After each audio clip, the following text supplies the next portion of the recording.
pesewa coin also seems to be losing its value as legal tender in the Ashanti regional capital, Kumasi. Traders in Kumasi are rejecting the 5 pesewa coin as financial means of exchange for commercial transaction. The development, some financial analysts fear, could lead to higher inflation in the country. Over the years, the 1 pesewa coin has faced rejection as a legal tender, especially in the informal trade sector. Despite being public knowledge, no one is on record to have been prosecuted for rejecting the legal tender. This development has perhaps given many the confidence to reject other lower denominations. The 5 pesewa coin is facing a similar fate. According to some traders at Asafo New Plant Station and other markets in Kumasi, the 5 pesewa coin has lost its value.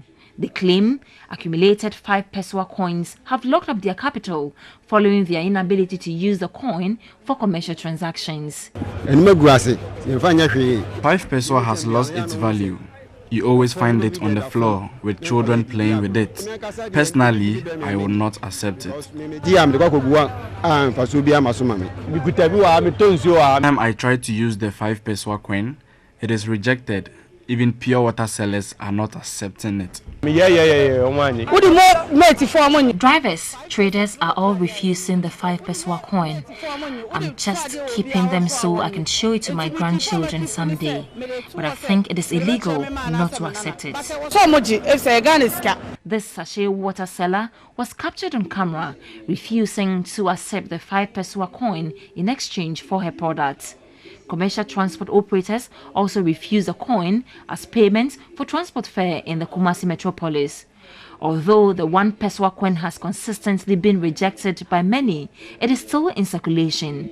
But for now, some consumers say keeping the coin as legal tender is hindering trade. We have a couple of customers complaining. You find that some of these customers refuse to accept coins, especially when they want to withdraw and you give them coins. We have other customers always demanding for coins for their businesses, and the misconception is there, but I think banks are dealing with coins a lot. The executive director of the Center for Economic and Business Research, Godwin Newlap Asamoah, said the rejection of the lower denominations could lead to inflations. If you take out those smaller coins from the system, it affects those who cannot afford certain things at a certain price. Because if you remove the 5 pesewa, for instance, pure water was being sold for 5 pesewa, and then because of the non-availability of the 5 pesewa, it's now gone to 10 pesewas. What happens is it brings about high prices and inflation. Let's go into electricity now. An ECG meter auditing exercise in the Nungwa district of Accra has exposed illegal electricity connections and meter tampering in that part of the Greater Accra region. According to the Revenue Mobilization Task Force, the culprits, who are both residential and commercial users, will be surcharged and prosecuted. The Special Revenue Mobilization Task Force, in a similar exercise in the district on June 23, 2016, visited some 1,640 homes and detected 22 illegal connections.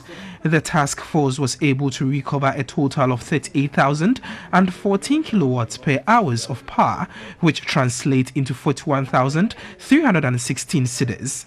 At the Bachona and Spintex areas of the district, the task force identified illegal power connections by both residential and commercial users.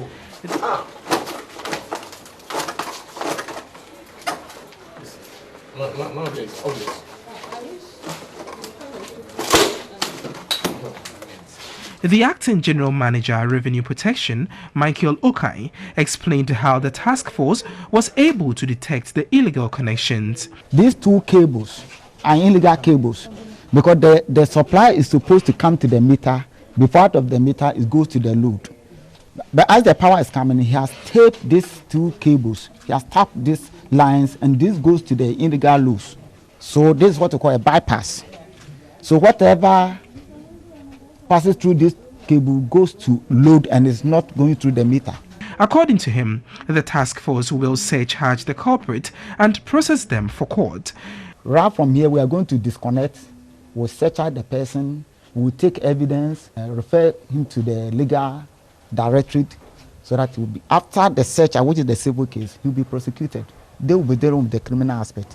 The audit exercise, which was launched 2 months ago, has found that consumers tapping power illegally owe the ECG a little over 3 million Ghana cedis. Let's go on to the commodities market now and find out how the commodities have been faring so far. And gold prices breached the continuous upward increase in the ounce of gold being sold on the world market there.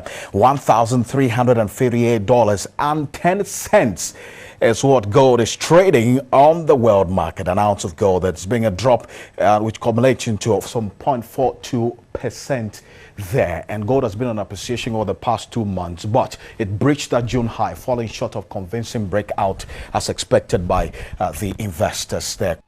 Also are now experiencing an upward $3,110, an appreciation of 0.97% there. That's a ton of cocoa being sold for that price there on the world market. Now, what you see with cotton as well has been a drop there, $64.66, and there's been a decline for the past 3 days. If you've been observing, cotton has been experiencing a decline in the price on the world market. For coffee as well, now you see that $141.80 is what coffee is trading on the world market. And American consumers cannot get enough coffee, and that is sending world demand for the beans to an all-time high as we speak at the moment. So that's what's happening there on the world market. On crude oil as well, the barrel now has been traded at $46.50. There's been a downward trend of the price there for the past 3 days, 4% and 71 there. That's what experiencing the decline there. The oil industry